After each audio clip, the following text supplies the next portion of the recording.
Boa tarde, graça, paz. Meu desejo e oração é para que o Senhor se sirva desta palavra para encher sua vida de graça, falar ao seu coração. Convido você a atentar para ela no seu todo, de coração aberto, de coração inteiro, para que ela se grave e você possa responder a ela pela fé. É para isso que lemos a palavra de Deus, é por isso que cremos que ela é a palavra de Deus, é dela que a nossa fé se alimenta e volta para o Senhor para frutificar. É neste sentido que Ele nos envia a sua palavra. E quando a Bíblia nos fala que Ele nos envia a sua palavra, está fazendo uma articulação de fenômeno, porque está falando de uma atuação divina, de um milagre de Deus, de que se serve da palavra lida, da palavra examinada, para transformá-la na sua voz, vindo ao encontro do nosso coração e ao encontro da nossa fé. Nós aguardamos e cremos que você há de ser, por sua misericórdia, abençoado, seremos pela palavra de Deus. Eu quero convidar você para atentar para a mensagem que está em cima desse tema que foi escolhido para hoje, fé para palmilhar. E esta palavra, ou este tema, nós temos para declinar em cima do texto de Gênesis. No livro de Gênesis, capítulo 15, eu convido você a fazer a leitura dos versículos 1 a 17. Por favor, me acompanhe na leitura com o seu texto, porque é importante que você acompanhe o texto, já que é uma mensagem expositiva. Então, por favor, em Gênesis capítulo 15, estaremos lendo os versículos 1 a 17. Após a leitura, vamos falar com Deus em oração e de imediato considerar aquilo que Ele quer dizer para nós, em cima deste texto que eu acredito que há de ser riqueza para a nossa fé. De acordo com a versão que eu estou usando, o texto da palavra de Deus diz assim: depois dessas coisas, o Senhor falou a Abrão numa visão: não tenha medo, Abrão, ou não temas. Eu sou o seu escudo, grande será a sua recompensa. Mas Abrão perguntou: ó soberano Senhor, que me darás se continuo sem filhos, e o herdeiro do que possuo é Eliezer de Damasco? E acrescentou: tu não me deste filho algum, um servo da minha casa será o meu herdeiro. Então o Senhor deu-lhe a seguinte resposta: seu herdeiro não será esse. Um filho gerado por você mesmo será o seu herdeiro. Levando-o para fora da tenda, disse-lhe: olhe para o céu e conte as estrelas, se é que pode contá-las. E prosseguiu: assim será a sua descendência. Abrão creu no Senhor, e isso lhe foi creditado como justiça. Disse-lhe ainda: eu sou o Senhor que o tirei de Ur dos Caldeus para dar-lhe esta terra como herança. Perguntou-lhe Abrão: ó soberano Senhor, como posso saber que tomarei posse dela? Respondeu-lhe o Senhor: traga-me uma novilha, uma cabra e um carneiro, todos com 3 anos de vida, e também uma rolinha e um pombinho. Abrão trouxe todos esses animais, cortou-os ao meio e colocou cada metade em frente à outra. As aves, porém, ele não cortou. Nisso, aves de rapina começaram a descer sobre os cadáveres, mas Abrão as enxotava. Ao pôr do sol, Abrão foi tomado de sono profundo, e eis que vieram sobre ele trevas densas e apavorantes. Então o Senhor lhe disse: saiba que os seus descendentes serão estrangeiros numa terra que não lhes pertencerá, onde também serão escravizados e oprimidos por 400 anos. Mas eu castigarei a nação a quem servirão como escravos, e depois de tudo sairão com muitos bens. Você, porém, irá em paz a seus antepassados e será sepultado em boa velhice. Na 4ª geração, os seus descendentes voltarão para cá, porque a maldade dos amorreus ainda não atingiu a medida completa. Depois que o sol se pôs e veio a escuridão, eis que um fogareiro esfumaçante com uma tocha acesa passou por entre os pedaços dos animais. Esta é a leitura, vamos falar com Deus e logo em seguida nós estaremos meditando nesta palavra, em cima deste nosso tema. Por favor, participe comigo deste momento de oração a nosso próprio favor. Bendito Deus de Abraão, Deus de nosso Senhor e Salvador Jesus Cristo, nosso Pai Celestial por meio dele, bendito seja teu nome, louvado seja teu santo nome, pela grandeza da tua fidelidade, pela glória do teu poder, pela tua justiça que se cumpre em fidelidade, que não falha, que não tremula, que não tardia, que não volta atrás, porque tu és o Deus imutável, bendito é o teu nome, por isso em ti podemos confiar com firmeza, com garantia. A equidade te pertence, a justiça te pertence, ó Deus, a honestidade te pertence, a beleza de tudo aquilo que são valores que o homem perdeu em Adão, pertence a ti. Glória seja o teu nome. Estás revestido de glória na tua fidelidade e na tua justiça, e te reconhecemos nesta tua fidelidade e tua justiça. Te glorificamos por tua palavra, onde esta justiça de Deus, promessa de Deus, verdade de Deus se cumpre para a nossa fé. Glória ao teu nome pela maneira como manifestas justiça sobre aquele que crê na tua palavra, sobre aquele que crê em toda a tua promessa nela exarada, nela escrita para quem quiser ler e observar. Aleluia, bendito é o teu nome. Obrigado porque o selo da assinatura, a tinta com que assinaste, meu Deus, o teu edito, a tua palavra comprometida para conosco é o sangue de Cristo Jesus, teu Filho amado. Glória seja a ti. Agora rogamos por misericórdia, que nos manifestes esta tua palavra, palavra da verdade, palavra da justiça, palavra da tua fidelidade eterna, para que o nosso coração cresça nessa fé, para que o nosso coração seja edificado, para que o nosso coração acerte os passos contigo, para que a nossa fé, meu Deus, se aprume na certeza de confiar, crer e descansar naquele que é poderoso para cumprir o que prometeu, porque tu não voltas atrás, tu não falhas, apesar de nós. Tu és o Deus que não quebras aliança, glória seja o teu santo nome. Por isso ensina-nos estas coisas. Tua palavra nos ordena a andar nas pegadas da fé que teve nosso pai Abraão. Queremos examinar estas coisas esta tarde e rogamos que o teu Espírito nos conduza nelas, nos abra o entendimento, nos abra os olhos do coração para que as vejamos, para que este tempo, examinando a tua palavra, não seja um tempo, meu Deus, que traga comichão de curiosidade bíblica aos nossos ouvidos, à nossa fé, ao nosso entendimento. Não, seja a revelação de Deus que nos jogue por terra, que nos quebrante o coração, que arrebente com nossas resistências, que nos cative, que nos conquiste a rendições, a entregas, a renúncias, a caminhar da maneira como Abraão confiantemente caminhou na presença do Senhor. Ensina-nos, Deus, através da fé daquele teu filho, que ficou como emblema, como memorial para nós, a quem Paulo chamou de Pai dos que creem, e glória ao teu nome, porque obedecemos, respeitamos esta revelação que o teu Espírito Santo fez e registrou na tua palavra. Por isso pedimos, ensina-nos hoje, conduze-nos nesta palavra, fala ao coração de todos os que estão ao alcance dela hoje e posteriormente também. Por Cristo Jesus, Senhor, te agradecemos e em ti esperamos para a tua glória. Aleluia. Amém. Amém, meus amados, você viu aí na nossa página, eu acabei de citar, fé para palmilhar, este é o nosso texto, Gênesis 15, de 1 a 17, e eu quero pensar aqui mais uma vez para poder reforçar e também para ser ponto de partida para as nossas considerações, o versículo 6, daí do capítulo 15 de Gênesis. O que você encontra Moisés registrando para nós em Gênesis 15, 6 creu Abraão em Deus e isto lhe foi creditado como justiça. Paulo em Romanos capítulo 4 falou de imputado como justiça. Também a sua versão no versículo 6 de Gênesis 15 usa o verbo imputar e isto lhe foi imputado por justiça. E nós precisamos aprender essas coisas.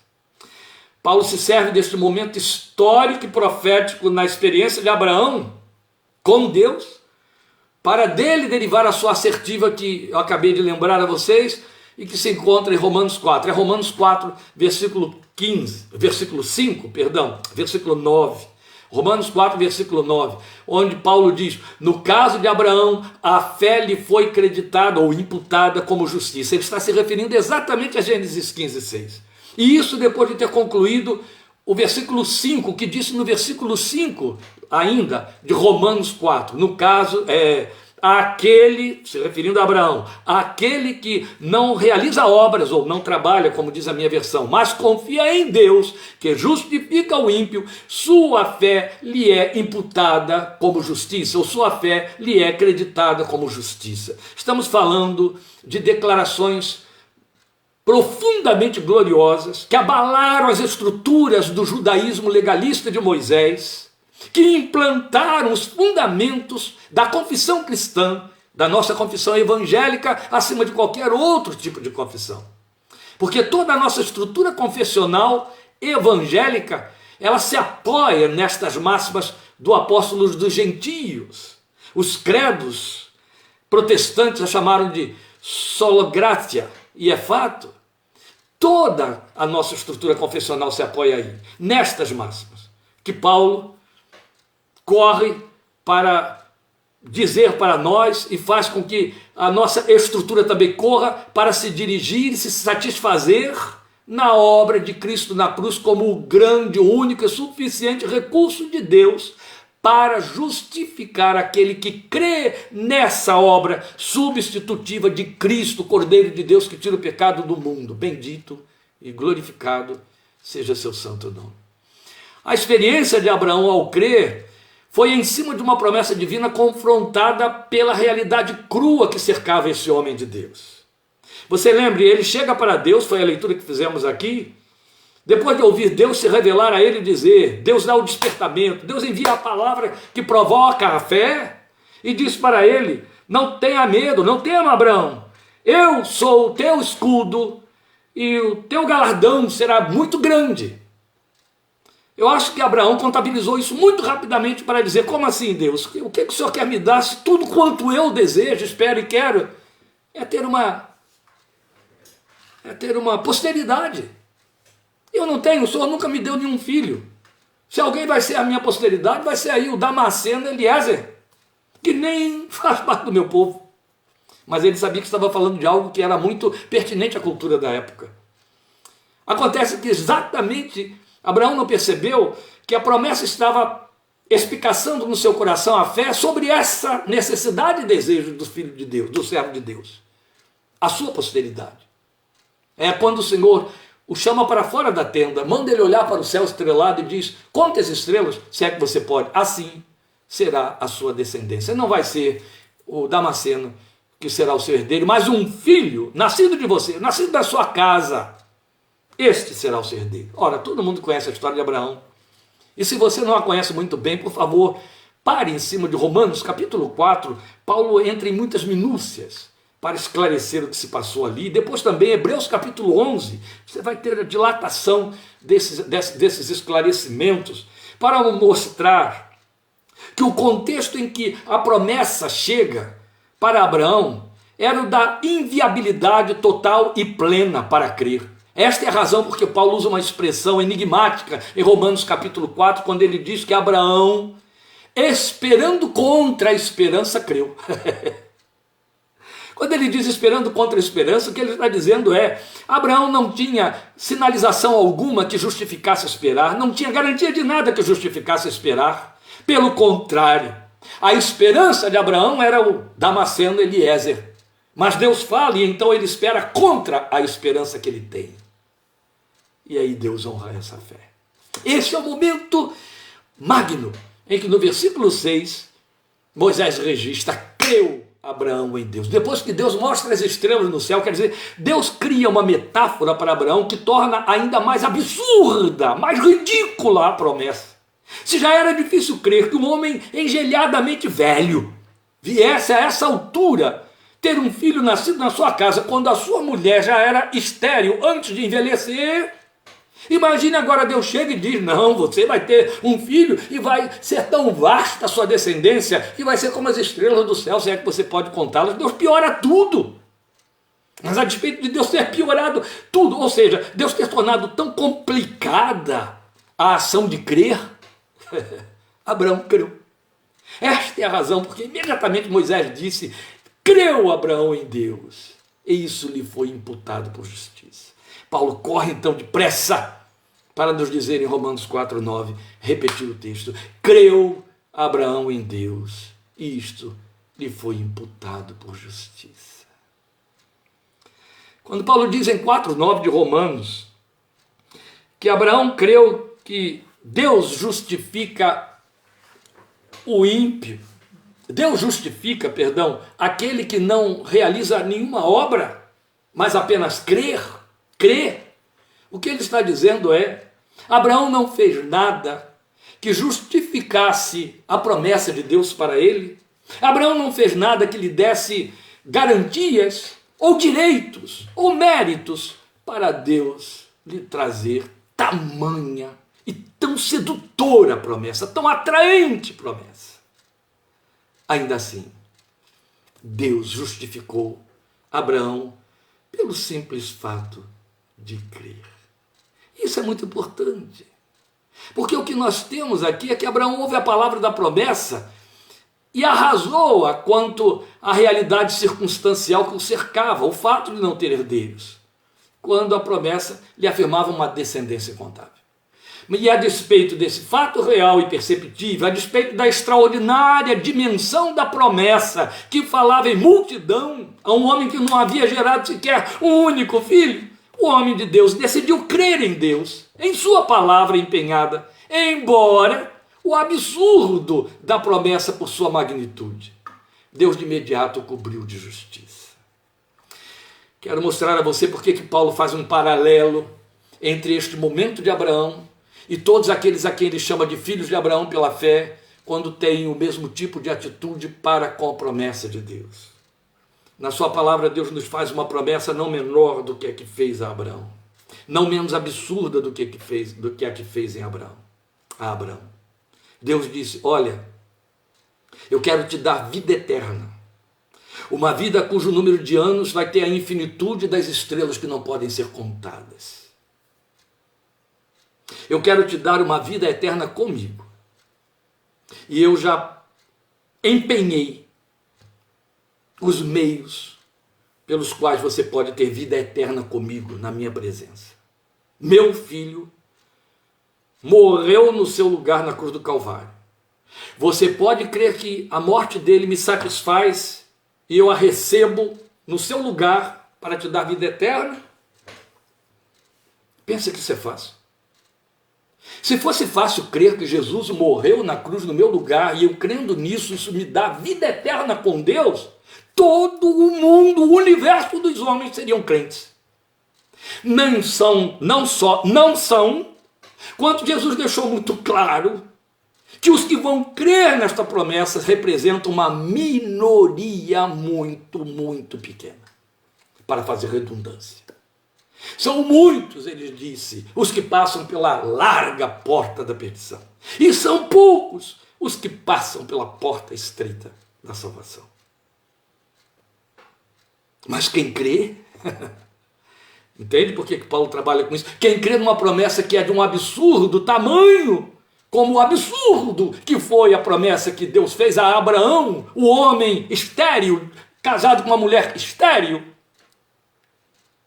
Deus imputa esse crer, justiça sobre esse crer, imputa justiça sobre essa fé, que resolve crer na sua promessa, por mais absurdo que ela seja. Nada pode ser mais absurdo do que eu entender que a vida eterna me foi dada em Cristo Jesus e que Ele me perdoou de todos os meus pecados, uma vez que eu tenho consciência de quanto sou pecador. Mas eu creio. Glória ao seu nome. Ele me disse que se eu creio no seu Filho, Ele me salva. Eu creio no seu Filho. Eu sou salvo. Aleluia. Amém. Amém. É absurdo. É. A promessa é grande demais. É. Ela é maior do que o infinito. É. Mas o preço que foi pago foi a morte de um eterno, o Filho de Deus na cruz do Calvário. O preço foi tão grande que a promessa tinha que ser muito grande. A promessa era tão grande que o preço tinha que ser muito grande. Aleluia! E foi cumprido. E quando você crê, Deus te imputa justiça sobre essa fé. Aleluia! Glória ao seu nome. Um homem coberto, protegido pela justiça, não é condenado. tem garantias, adquire direitos, deu-lhes o poder de serem feitos seus filhos. Aí estão os direitos, aleluia. Isso é bom, não é? Meus amados, o apóstolo dos gentios assumiu que Deus continuou agindo de tal maneira com todos os descendentes de Abraão pela fé, a quem chamou de crentes, dizendo que Abraão é o pai dos crentes, ou dos que creem. Esclareceu que descendentes de Abraão pela fé são os que creem em Deus e em suas promessas. São os que resolvem crer em Deus sem buscar sinais de que Deus vai ser fiel.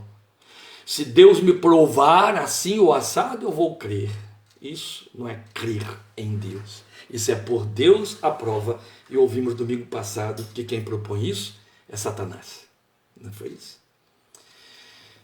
Ele, o Senhor nosso Deus, na sua infinita misericórdia, nos garantiu vida eterna pela morte de seu Filho em nosso lugar, para que ele, seu Filho, Jesus, recebesse sobre si a justiça divina que nos condenava em nosso pecado. E então o apóstolo Paulo, o apóstolo dos gentios, não hesita em afirmar que todos os que creem nessa promessa realizada na oferta de Cristo são justificados pela fé nele, no Senhor Jesus. Ele continua sendo aquele que justifica o ímpio. Quando nele crê, ele não mudou. Ele continua sendo aquele que nos garante a vida que nem a morte pode matar, se cremos no seu Filho, na eficácia da sua obra redentiva e perdoadora na cruz do Calvário. Porque Abraão não deu lugar à incredulidade em seu coração, mas creu em quem prometeu, Deus o justificou e lhe deu o galardão da justiça no cumprimento da promessa que fez. Foi isso que aconteceu com Abraão. Porque Abraão sabia de uma coisa, meus queridos, que é o que falta aos que resistem para crer. Abraão sabia que nada que ele pudesse fazer mudaria a sua solitária situação de peregrino sem futuro nem posteridade na terra. Abraão sabia que diante de si tinha apenas Deus e a sua promessa.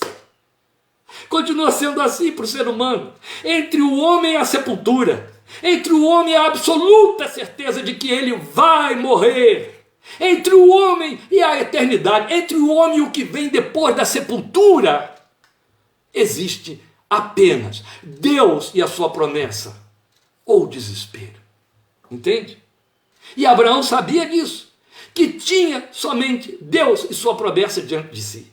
Quanto a crer na vida eterna, eu e você só temos a promessa de Deus, de que ela existe, de que ela é nossa, porque nos foi assegurada por Jesus. Ou eu creio nisso, ou eu não vou viver nada disso. Ou eu creio nisso, ou eu então, merecida, dignamente, justamente, viva em desespero. Tem de ser assim. Ainda esta semana, sem poder aqui citar nome algum, mas você deve ter acompanhado aí os telejornais, com a morte daqueles dois grandes, maiores astros da televisão brasileira, da dramaturgia brasileira.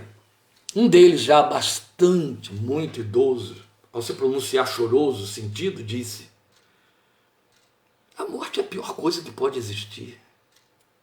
Não tem nada de bonito na morte. Morrer é horrível. Ele estava querendo dizer que foi horrível o que aconteceu com seus dois grandes amigos, porque é horrível o que acontece. A pessoa morre. Não vou julgar aqui a motivação que ele, dentro da sua emotividade, produziu aquelas palavras. Mas a verdade é que ele disse uma verdade muito significativa. Nada pode ser mais horrível do que morrer. Nada pode ser mais patético.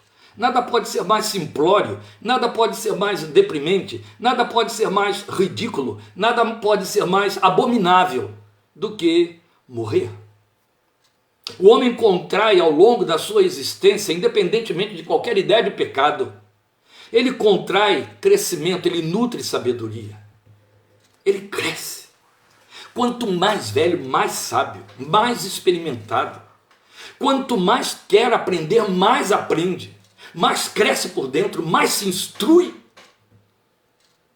E depois que adquire todo esse cabedal imenso de conhecimento e de experiência na vida, morre. Ah, mas aí ele já transferiu para outros, ele já passou para A, para B, para isso, para aquilo. Vamos pensar nesse homem, ele levou para onde tudo isso que ele adquiriu? Para onde foi? Aonde ficou? Ouvir uma promessa de que tenho vida eterna, para que tudo isso que foi adquirido, que foi construído, prossiga e cresça. E esta vida eterna, o bilhete de passagem para tomar a condução para esta vida eterna é crer no sacrifício do meu filho, que pagou o preço desse bilhete para que você entre lá. É uma proposta do tamanho da que Deus fez a Abraão. Velho, casado com uma mulher velha e estéril, e ele dizendo: sua recompensa é muito grande, Abraão. Eu vou te dar uma posteridade de tal ordem que vai ser como as estrelas do céu, que você não pode contar. Abraão poderia dizer: vai contar isso para outro Deus. Vai contar ali para Eliezer, que tem 1/4 da minha idade. Vocês lembram quando Eliseu prometeu à mulher sunamita que, como recompensa, como bênção de Deus sobre a vida dela, por conta da sua oração com Geazi, para que Deus a abençoasse e recompensasse pelos favores ministeriais que lhe dava, uma vez que ela não tinha filhos, é que ela dentro de 1 ano abraçaria um filho. E depois que esse filho nasce, e ele morre e Deus o ressuscita através de Eliseu, essa mulher chora diante de Eliseu dizendo: eu não disse ao Senhor que não me mentisse? Porque quando Eliseu disse para ela: dentro de 1 ano você abraçará um filho, com certeza ela disse para Eliseu: promete qualquer outra coisa, vai enganar outro, mas não me faça uma promessa, não me faça ter esperança em cima de uma coisa tão maravilhosa como essa. Abraçar um filho daqui a 1 ano, gerado dentro de mim. Não me dê uma promessa dessa ordem. Promete outra coisa, não me engane, meu Senhor. Mas 1 ano depois, lá estava ela amamentando o filho que gerou. Foi isso. Deus chega para Abraão e faz a ele uma promessa que a racionalidade humana não pode comportar. A razão não comporta, a estrutura psíquica não concebe. Filosofias, instruções, leituras de tomos e tomos e tomos não justificam, não arranjam saídas. Só há uma opção: o terreno espiritual, o terreno da fé. Tenho que abrir mão da psicologia, tenho que abrir mão da filosofia, tenho que abrir mão da leitura da vida, da minha experiência existencial e partir para um outro nível para obter resposta. E esse outro nível está no mundo espiritual e ele se chama fé. Ou eu creio naquele que eu não posso ver, mas que fala, ou nada vai acontecer. Por isso eu estou dizendo que Abraão sabia que diante de si tinha apenas Deus e sua promessa. Continua sendo assim. Abraão entendeu que descrer da promessa, por mais ousada lhe parecesse, não seria sábio, sequer eficaz. De jeito nenhum. Nada lhe acrescentaria. Crer, nada lhe tiraria. Mas daria rumo à sua esperança, ou ainda melhor, lhe daria algo em que esperar. Essa é a grande diferença. É por isso que temos aí na história da evangelização cristã essas narrativas que ilustram sermões, do sujeito evangelizando, falando da vida eterna, da esperança de vida eterna, da salvação em Cristo para um ateu. E o ateu dizendo para ele: você já pensou se tal como eu penso, você morre e não acontece nada? Tudo isso terá sido em vão? Você crê, você lê Bíblia, você ora a um Deus invisível, morre e vai acabar tanto quanto eu. Ele olhou para o incrédulo, para o ateu e disse: ainda levo vantagem em cima de você. Primeiro, porque vou viver melhor. Segundo, porque eu não terei perdido nada. Agora, se acontecer como você está dizendo, que você vai morrer e nada mais existirá para você, você terá perdido tudo. Eu morro e vou para o céu, e você morre, o que é que te acontece? Então eu prefiro crer. Continua assim. Crer na promessa abre um horizonte que é eterno, insuperavelmente maior que qualquer desejo ou pretensão humana. Mas continua sendo promessa de quem é maior que a promessa para poder cumpri-la. Foi nisso que Abraão creu. Continua desse jeito. E assim, à semelhança de Abraão, nós temos duas alternativas: não crer e logo nada a esperar. Crer e ser abraçado pela esperança, que dilata a perspectiva da existência para além do mais longínquo horizonte do desejo. Porque entre a promessa de Deus a Abraão e a sua posse dela pela fé, restou o sacrifício de alguns animais que Abraão ofereceu a Deus como símbolo de que estava crendo, símbolo de sua fé. Veja, Abraão não ofereceu os sacrifícios para que Deus provasse a ele que ia cumprir a sua palavra. Abraão ofereceu os sacrifícios, Deus mandou ele oferecer os sacrifícios como prova de que ele estava crendo. Isso é que é bonito. Prova para ele mesmo. Se você crê, Abraão, sacrifica esses animais para mim. Coloca-os lá, sobre o altar. Isso é belo. Porque acaba funcionando para nós, essa oferta de sacrifício que Abraão faz daqueles animais, como na verdade, como símbolos da sua fé, da sua entrega, da sua confiança na palavra empenhada por Deus. De igual maneira, a proposta que Deus nos faz através de Jesus para que nós ofereçamos a Ele o sacrifício do seu Filho. Então, entre a promessa de vida eterna que Deus nos fez e a nossa posse dela, está o sacrifício único e suficiente da vida do seu Filho, Cristo Jesus, o Cordeiro de Deus, que tira o pecado do mundo. Abraão ofereceu cordeiros e aves. Nós oferecemos Cristo e este crucificado. E nele, e em seu sacrifício, Deus nos justifica por meio da fé. Glória seja o seu santo nome. Então o processo de justificar aquele que crê nele se amplia ainda para nos alcançar em todas as áreas da vida onde a tensão entre crer ou agir se faz presente. Eu vou explicar isso para que você perceba o que eu quero dizer em cima desse texto de Gênesis 15, bem aí em cima no versículo 6. Creu Abraão em Deus e isso lhe foi imputado por justiça. Paulo aplica a nossa salvação à vida eterna, mas é fato, o que estamos dizendo é, sempre que você crê na promessa de Deus, Deus honra, Ele imputa isso como justiça, para além, ou como acréscimo, filigranas de acréscimo. Jesus fala isso muito bem em Mateus capítulo 6, sobre a sua esperança de vida eterna. Sempre que crer, servir para sedimentar nossa dependência no Senhor e em sua suficiência, justiça que nos reveste e se traduz nas bênçãos necessárias, é o que se manifesta sem impedimento algum. Deus tem prazer em abençoar e responder àquele que nele crê. Você crê, ele te justifica. Ele exerce a sua justiça, porque a Bíblia diz que ele é fiel e justo, aleluia, atenta para isso, porque ele é fiel e justo. Quando você crê, sua justiça se manifesta e ele cumpre, e ele honra, glória seja ao seu santo nome. Ele é fiel e justo, e ele faz. Até o fim da existência humana, nesta era que a graça em Cristo inaugurou, Deus continuará justificando aquele que nele crê, pura e simplesmente. Ele não muda.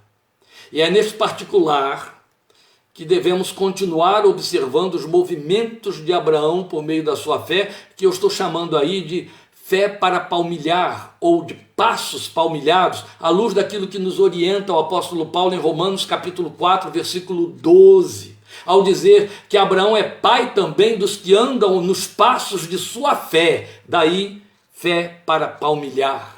Então precisamos observar esses passos para palmilhar. Em outras palavras, em Romanos 4,12, Paulo está dizendo para mim e para você, ande nos passos da fé que teve nosso pai Abraão. Vamos conhecê-los, vai. Vamos a esses passos, mas não sem antes atentar a um ponto muito significativo. Veja, Paulo nos orientou a seguir nos passos da fé de Abraão, esse texto aí que eu estou citando de Romanos 4,12, quase 2.000 anos depois, quase, faltando muito pouquinho, mais de 1.900 anos depois que Deus imputou a Abraão a justiça por sua fé. Então raciocine aqui comigo. Ora, o Deus eterno sabia que a igreja, eu e você, receberíamos por orientação do Espírito Santo este encaminhamento, este ensinamento, 2.000 anos depois de Abraão existir. Entende? Qual é a equação? Deus sabia, ao chamar Abraão, que 2.000 anos depois da vida de Abraão, ele daria uma ordem para a igreja através de Paulo: sigam nos passos da fé que teve nosso pai Abraão. O que Deus faz então 2.000 anos antes de enviar a promessa? Que para nós já corre mais de 2.000 anos, então de nós até Abraão 4.000, vamos esquecer, é um número demais. Mas preste atenção, o que Deus fez? Se ele vai dizer 2.000 anos depois, sigam nos passos da fé que Abraão teve, ele cria os passos da fé que Abraão precisa ter para que eu possa seguir, para que você possa seguir. É o que vamos examinar aqui. É justamente de que trata o nosso tema, a nossa proposta, a leitura que fizemos, o discurso que estamos fazendo aqui agora, em cima de Gênesis capítulo 15. Então eu creio que Deus criou os passos pelos quais Abraão teve de trilhar por fé, para criar os trilhos didáticos para a fé de sua posteridade. Isso nos alcança. Então é muito importante a gente conhecer esses passos palmilhados por Abraão. Eles aparecem aqui, em Gênesis capítulo 15, eles aparecem nos relatos que você vai ter de Romanos 4, Paulo então os repassa em Romanos 4, e eles aparecem também em Hebreus capítulo 11. Nós vamos ficar, evidentemente, só com o texto de Gênesis 15, porque tudo isso é para o nosso ensino, mas é um estudo rico, é abundante, e aí não cabe no espaço de tempo que temos para observar aqui. O tempo já avançou bastante, de jeito nenhum.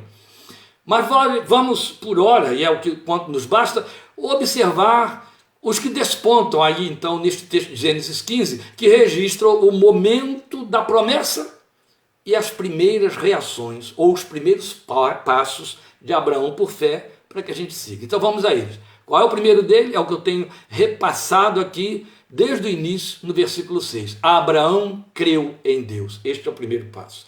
Abraão creu em Deus. Mas pastor, isto é um passo? É, te provo já. Veja, nós temos um paralelo elucidativo disso em Hebreus 11,6. Hebreus 11,6, quando vai falar daqueles, aquelas testemunhas da fé, que o povo popularmente chama de heróis da fé, Hebreus 11,6 diz: sem fé é impossível agradar a Deus. É o ponto de partida, meus queridos. Sem fé é impossível agradar a Deus, porque é necessário que aquele que dele se aproxima creia que ele existe e que é galardoador dos que o buscam. Observe, o texto que eu e você lemos em Gênesis 15, 6, em Gênesis 15, mostra que logo na abertura da fala de Deus, versículo 1 do capítulo 15 de Gênesis, Deus disse assim: o teu galardão é imenso. Ou seja, o teu galardão, Abraão, está comigo. Hebreus 11,6 diz exatamente assim, usa estes termos e faz essa dilatação. Sem fé é impossível agradar a Deus, porque é necessário que aquele que dele se aproxima e que nele crê, ou que crê que ele existe, creia que ele é galardoador dos que o buscam. Ou seja, creia que ele existe e que é galardoador dos que o buscam. O autor de Hebreus está nos evocando a experiência de Abraão, o primeiro passo da sua fé. O primeiro passo é crer. A promessa está aí, creia. A promessa está escrito, creia. Eu não estou ensinando você a fazer magia de crendice evangélica, não estou ensinando você a fazer magia talismânica com a letra da Bíblia. Pelo contrário, cuidado com a letra. A própria Bíblia diz que a letra mata. Não é você pegar um texto e dizer: eu gosto dessa promessa aqui, na caixinha da promessa, eu vou crer nisso, vai se cumprir na minha vida. Cuidado com isso. Quando você é um crente em Cristo Jesus, o Espírito de Deus habita dentro de você, você medita nesta palavra, Deus te fala nela. A cada vez que Deus te fala, você ouve uma promessa particular direcionada ao seu coração. Eu posso ler todas as páginas dos 66 livros da Bíblia e em nenhum momento entender que Deus me falou. Eu posso ler um único versículo e naquele momento saber que Deus esteve falando comigo. é um testemunho do Espírito dentro de mim. É quando a palavra de Deus se transforma em voz de Deus para a nossa fé, para o nosso coração. Por isso é que a Bíblia mesma se adianta para dizer, Paulo nos ensinou em Romanos 10:17, a fé vem pelo ouvir e ouvir a palavra de Deus. Então aqui está a síntese simples e direta do crer em Deus, que pode se desdobrar e tem que em confiar. Então, é ainda na explicação desta forma de crer, vista na experiência de Abraão, como narrada por Paulo em Romanos 4:18-21, que a gente cresce na fé. Eu vou ler para você a forma de crer, porque estamos falando que o primeiro passo foi crer. O que implicou este crer na experiência de Abraão? Romanos 4:18-21, Paulo mostra para nós. O que ele diz? Eu já adiantei um pouquinho isso antes. Abraão, contra toda a esperança, em esperança creu, sem se enfraquecer na fé, reconheceu que o seu corpo já estava sem vitalidade, quer dizer, Abraão não fez negacionismo. A falsa fé que andou correndo aí pelas naves evangélicas nos últimos 30 anos, a falsa fé, ela ficou ensinando uma fé talismânica, uma fé supersticiosa aos crentes, dizendo, não confesse a derrota, confesse a vitória, não admita que você está doente, nem vá ao médico, nem tome remédio, que é para não admitir a doença, confesse que está curado, confesse a vitória, confesse que você vai mudar de carro este ano, confesse, toma posse. Essa tolice, ela procedeu da cabeça do diabo para enganar os crentes. Ela vai na contramão do que estamos aprendendo aqui. O que estamos aprendendo aqui é justamente o texto dizendo que Abraão não fez negacionismo. Ele reconheceu, o texto está dizendo, que o seu corpo já estava sem vitalidade, pois já contava cerca de 100 anos de idade. E reconheceu, o verbo está oculto, que também o ventre de Sara já estava sem vigor.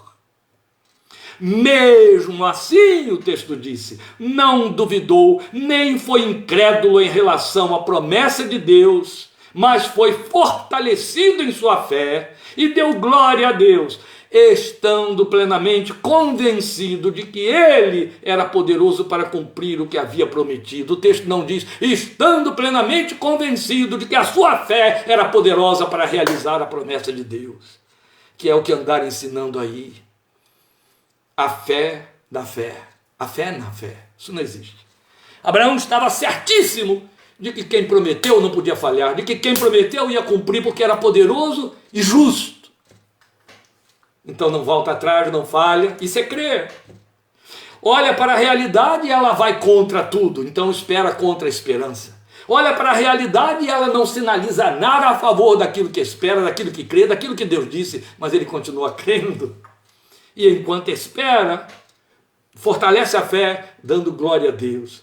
Absolutamente certo, daí certíssimo, de que quem prometeu era poderoso para cumprir, não importa por que meios, mas que ele haveria de cumprir, haveria de cumprir. Isso é lindo.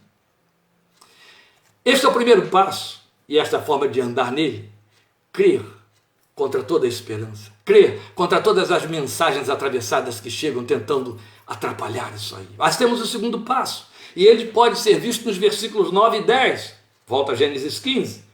Abraão cultuou a Deus com ato de obediência. Olha que lindo. Respondeu-lhe o Senhor, traga-me uma novilha, uma cabra, um carneiro, todos com 3 anos de vida, e também uma rolinha e um pombinho. Abraão trouxe todos esses animais, cortou-os ao meio, colocou cada metade em frente à outra, as aves, porém, ele não cortou. Em que momento isso aqui acontece? Leia o versículo 8. Perguntou-lhe Abraão, ó soberano Senhor, como posso saber que tomarei posse da promessa? Alguém diria, ele não está aí pedindo um sinal a Deus. Se ele pediu um sinal, Deus lhe deu da forma mais invertida possível. Porque quando Abraão diz, Senhor, como é que eu posso saber que o Senhor vai tomar posse, vai me dar posse dessa promessa que fez? Deus disse, me cultue.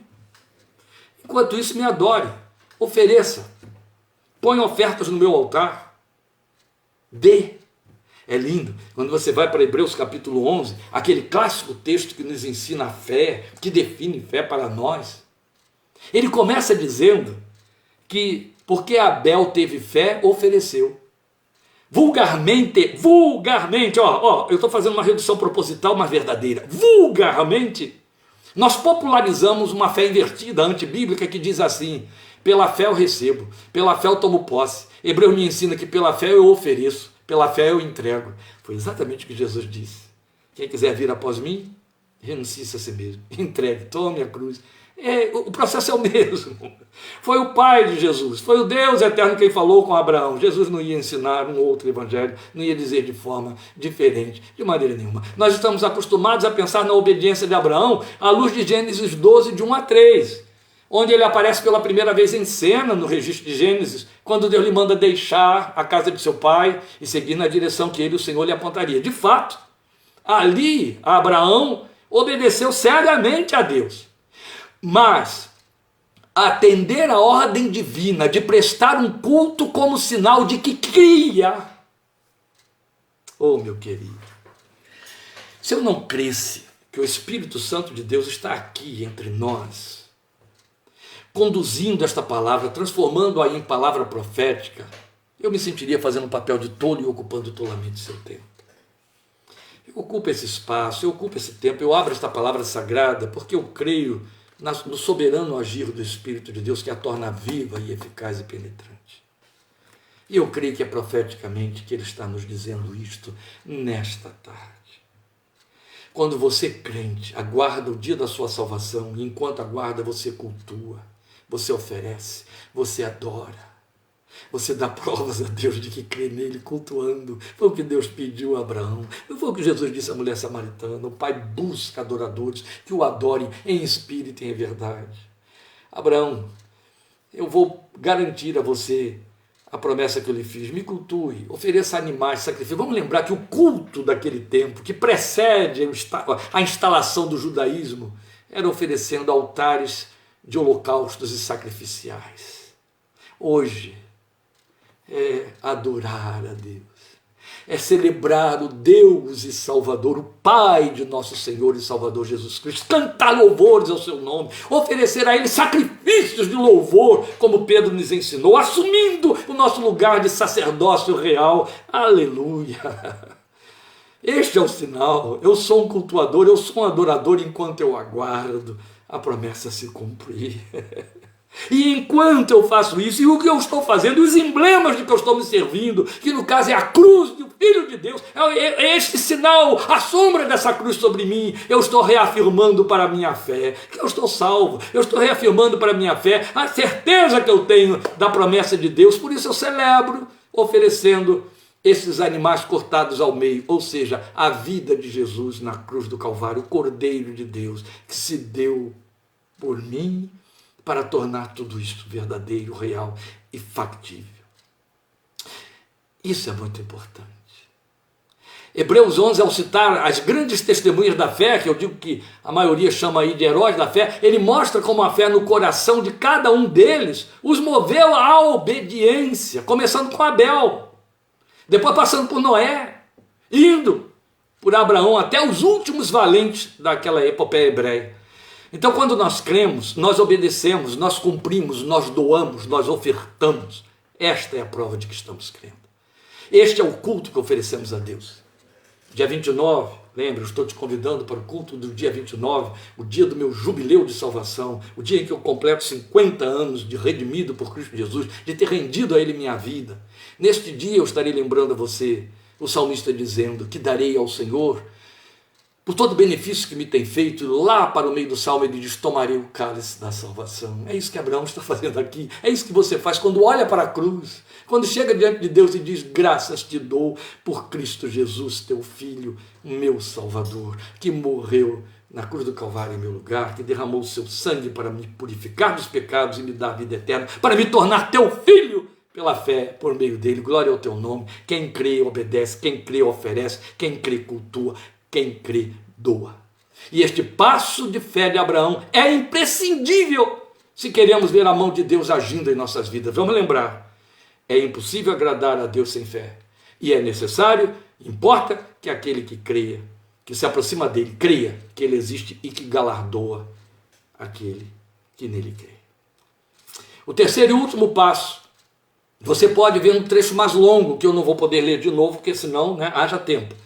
Está aí entre os versículos 11 a 17. Abraão esperou pela manifestação de Deus. Então olha aí, no primeiro passo Abraão creu, no segundo passo Abraão cultuou em obediência, e no terceiro passo Abraão esperou pela manifestação de Deus. Abraão não provocou, não criou situações, não se antecipou a dar respostas que Deus não enviou. Abraão só esperou, ofereceu e deixou por conta de Deus, entregou e deixou por conta de Deus, renunciou e deixou por conta de Deus. Este é o terceiro passo. Certamente há outros. Examine Gênesis, examine o texto que eu te citei de Romanos 4, examine Hebreus 11, e você vai ver que há outros passos. Deus os criou na vida de Abraão para seguirmos por eles. Hoje vamos por esses três e vamos ao terceiro. Como eu disse, esse é o trecho mais longo, versículos 11 a 17.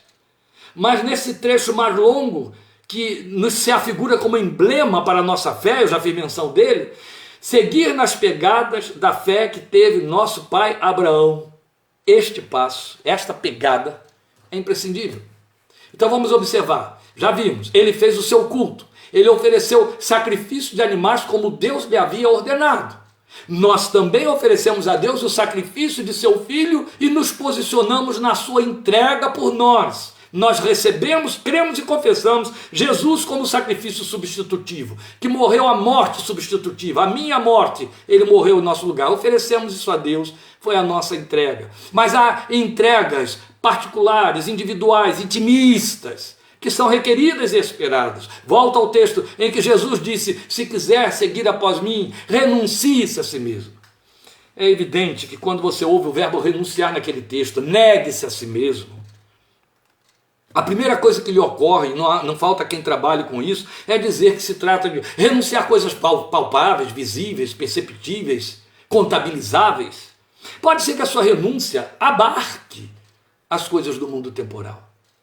Mas muito antes de pensar em coisas que você tem, quando Jesus diz que para termos uma caminhada com Ele, à sombra da sua cruz e do seu sacrifício, devemos renunciar, Ele está falando do que somos, da centralização do nosso desejo, da nossa vontade, do nosso controle pessoal da vida, do meu ir e vir, do meu decidir, apoiado na falsa ideologia de que nós usufruímos livre-arbítrio.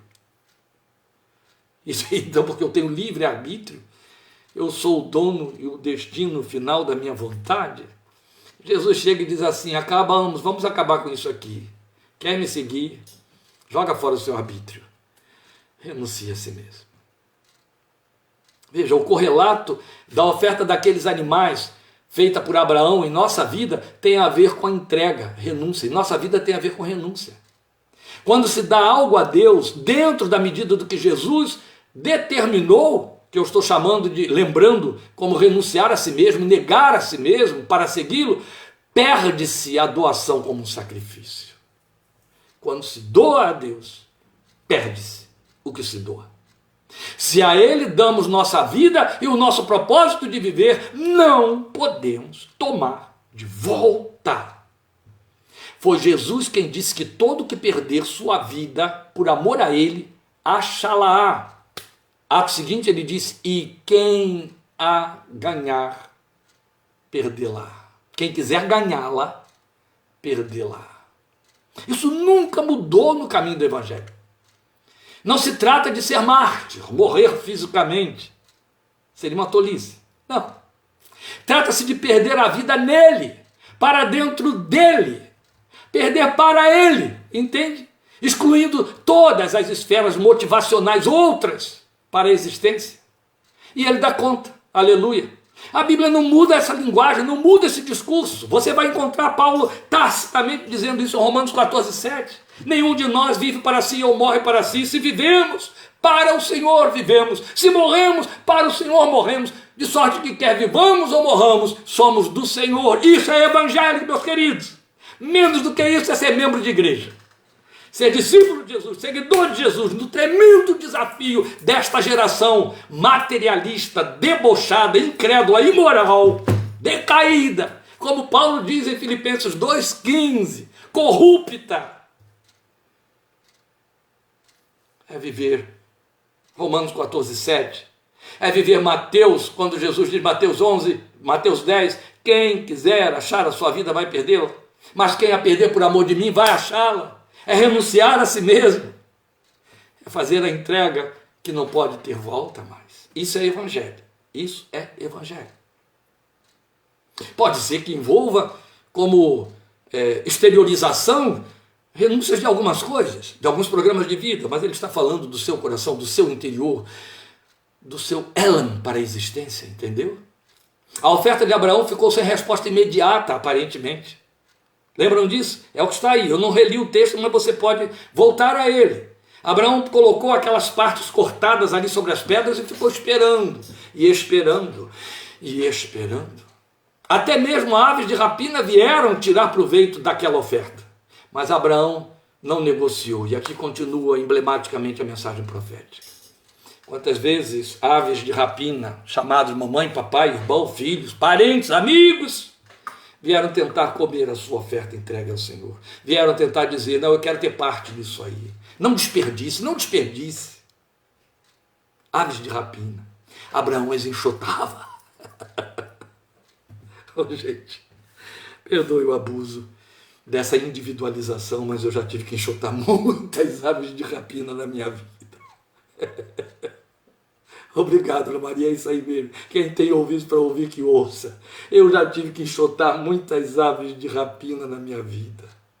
Até mesmo líderes chegarem para mim e dizer, pega toda a sua bagagem de formação teológica, joga no chão, joga fora. Como o diabo fala, para tentar comer a sua oferta. Como Paulo disse, ele pode até mesmo se transformar em anjo de luz, por que não pode usar um pastor, né, um líder? Oh, queridos.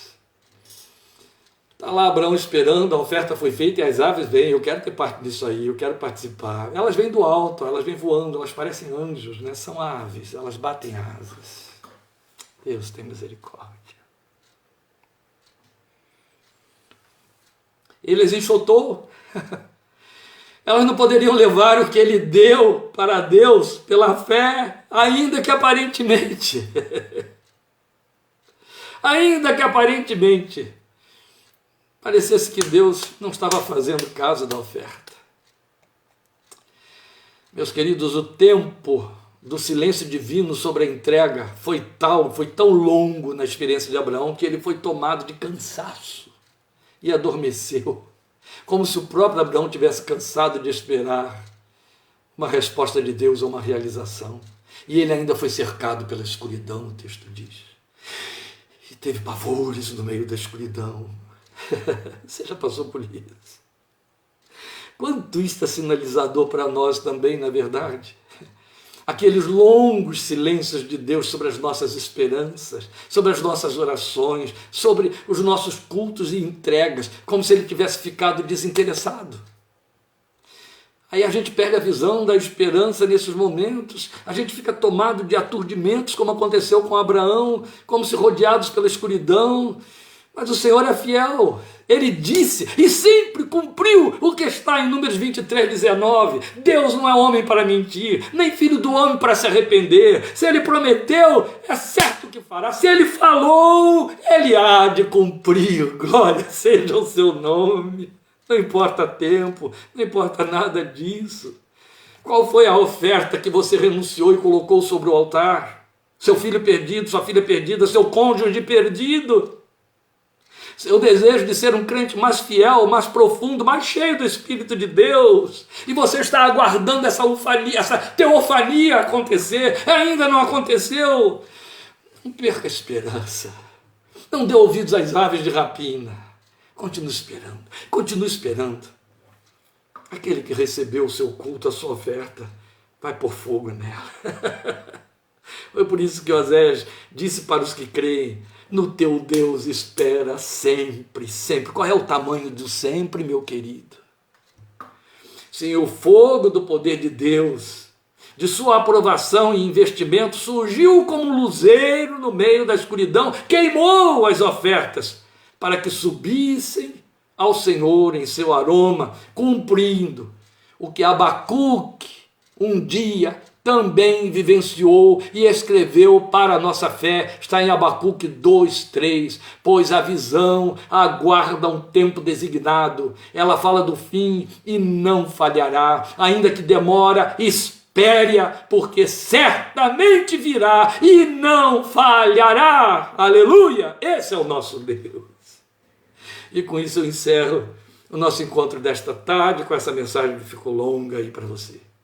Crer, adorar da forma como cultuamos e esperar são os passos da fé que precisamos palmilhar para que, tanto quanto a nossa redenção é eterna, creiamos no Deus que faz justiça e imputa justiça a quem nele crê. Louvado seja o seu santo nome. No teu Deus, meu querido, no teu Deus, minha querida, espera sempre. Se tardar, espera. Quem determina o tempo é aquele que é eterno. Amém? O Senhor te abençoe, te fortaleça. Obrigado por sua participação. Que a graça, a misericórdia e a consolação do Espírito Santo de Deus, o seu eterno amor, cubram sua vida e sua família ao longo de toda esta semana. E em nome de Jesus estejamos juntos quarta-feira, domingo que vem. Abençoe outros com esta palavra. Chore por aqueles que abrem mão dela,